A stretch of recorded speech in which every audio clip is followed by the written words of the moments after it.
दोस्तों साथियों, आइए सपा के राष्ट्रीय महासचिव शिवपाल सिंह के विषय में कुछ बातें करते हैं।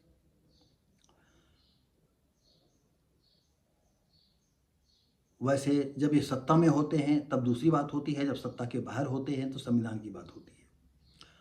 और सबसे बड़ी बात यह है कि न मुलायम ने कभी बाबा साहब को माना, न शिवपाल ने कभी माना। आज स्थितियां आई हैं तब इनकी आंखें खुल रही हैं, तब ये बाबा साहब के संविधान को सर्वोपरि मानते हैं।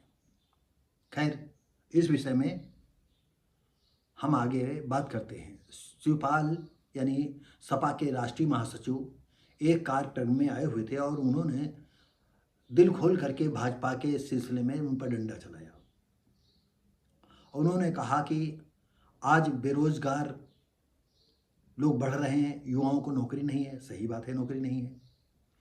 किसानों को दवाएं हैं, खादें हैं, सही समय पर नहीं मिल रही, ये भी सही बात है। देश में अराजकता का माहौल है, बिल्कुल सही बात है। ये हर सरकारों में होता है, बीजेपी में हो रहा है। हाँ, ये अलग बात है कि बीजेपी में सवर्णों के जुल्म ज़्यादा बढ़ गए हैं और इसमें इक्का दुक्का यादव भी नप रहे हैं। तो अब इनको लगता है कि नहीं, जो है अब बीजेपी इस तरह से काम कर रही है। खैर, कैसे काम कर रही है आप लोग जाने, कैसा काम कर रही है।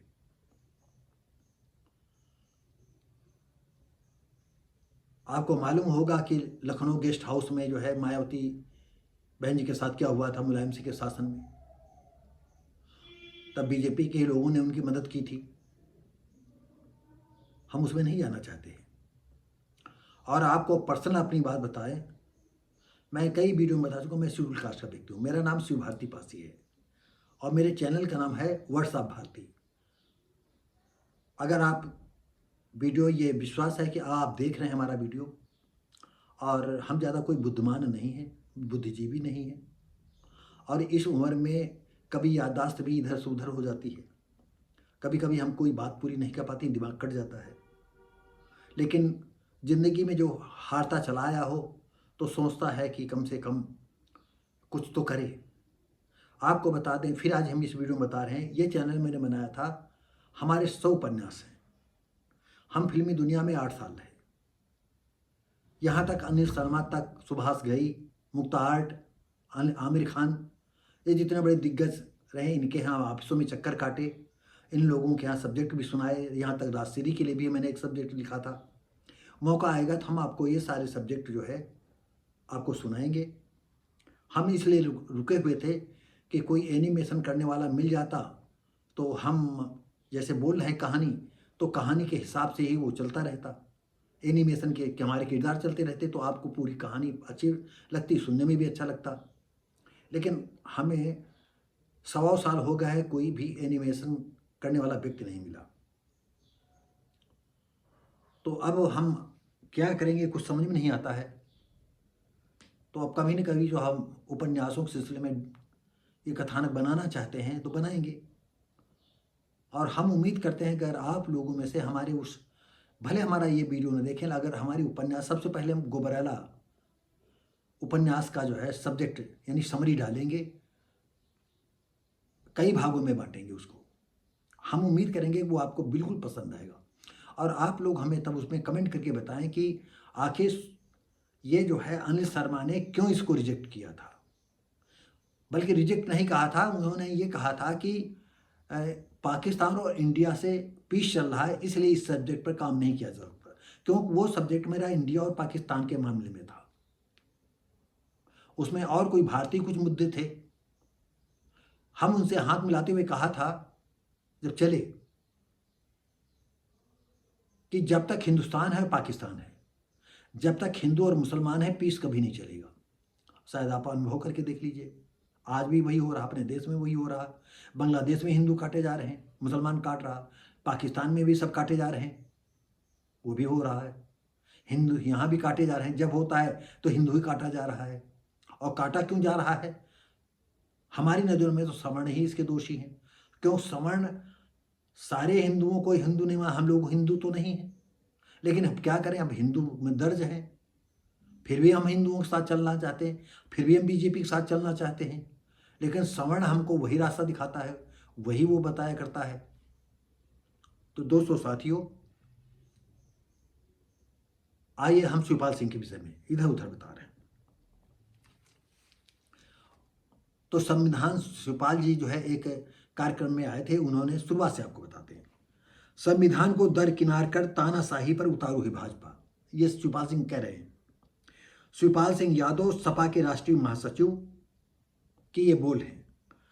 शिवपाल, भाजपा सरकार सिर्फ देश में नफरत फैलाने का काम कर रही है। इनकी बात से हम नहीं सहमत हैं।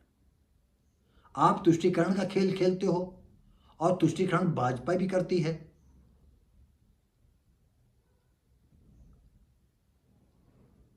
तो अब यहां दोनों बातें हैं, दो मत अलग अलग हैं। हिंदू मुसलमानों के नाम पर जनता को गुमराह कर रही है। क्यों भैया गुमराह कर रही है? मुसलमानों ने लड़ झगड़ करके देश बंटवा लिया, फिर बंटने की नौबतें आ रही हैं। ये क्या है मतलब? कहां तक तुष्टीकरण का खेल खेलोगे?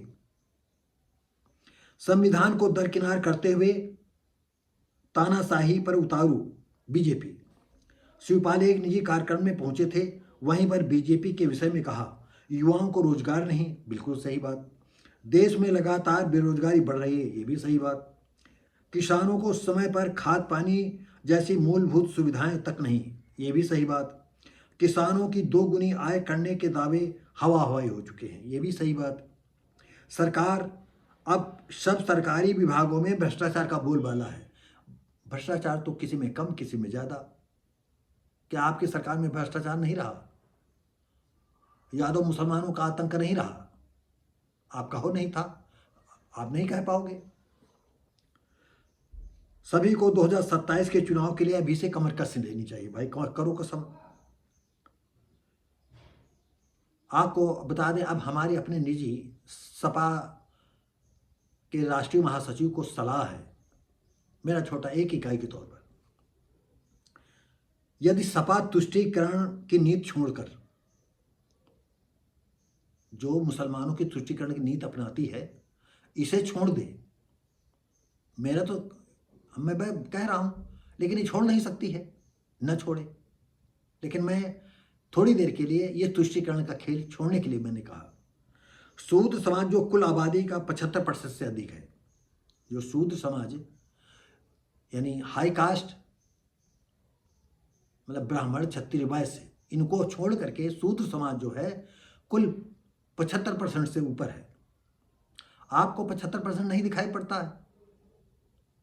आप तुष्टीकरण के खेल खेलते हो, देखते रहो कौन पार्टी बनाएगा, आगे 2027 में कौन चुना जाएगा, वो अलग बात है। आप चाहें तो उसे हथियार बनाकर काम दिल से करें और बैकवर्ड समाज में सिर्फ यादव नहीं, सभी ओबीसी को समान अधिकार दें,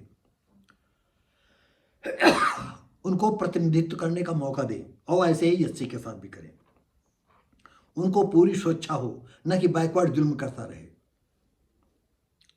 वैसे सपा के सरकार बनाने में सपना कहीं सपना ही न रह जाए। जैसे आज 2027 के चुनाव के लिए कमर कसने की इन्होंने बात कही है, तो ये जो सपना आप देख रहे हैं, कहीं ऐसे ख्याली पुलाव न नजर आए, सपना सपना ही न कहीं रह जाए।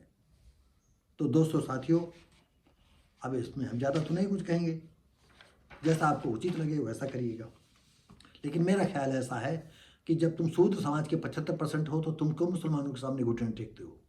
जो अच्छा है उसे ले लो। क्या कारण है? हमारे एक बहुत ही दिग्गज उन्नाव के व्यक्ति हैं, वो कहते थे, मेरी समझ में नहीं आता है कि मुसलमान इतनी जल्दी अमीर कैसे हो जाते हैं। अब दोस्तों साथियों, क्या हम बताएं? हम नहीं बता सकते कि वो कैसे अमीर हो जाते हैं। जहां देखिए एक बार विधायक हो जाता है, उसकी 7 पीढ़ियां बन गई। पैसा नहीं, पता नहीं कौन से रणनीति चलते हैं, वही जुल्म वाली रणनीति। इनके इतने लंबे हाथ होते हैं, इतना इनका मिशन मजबूत होता है, अपना जो है मुख में राम बगल में छुरी वाला काम करते रहते हैं। तो दोस्तों साथियों, हम मिलेंगे आपको अगली वीडियो में, तब तक के लिए नमस्कार, जय हिंद।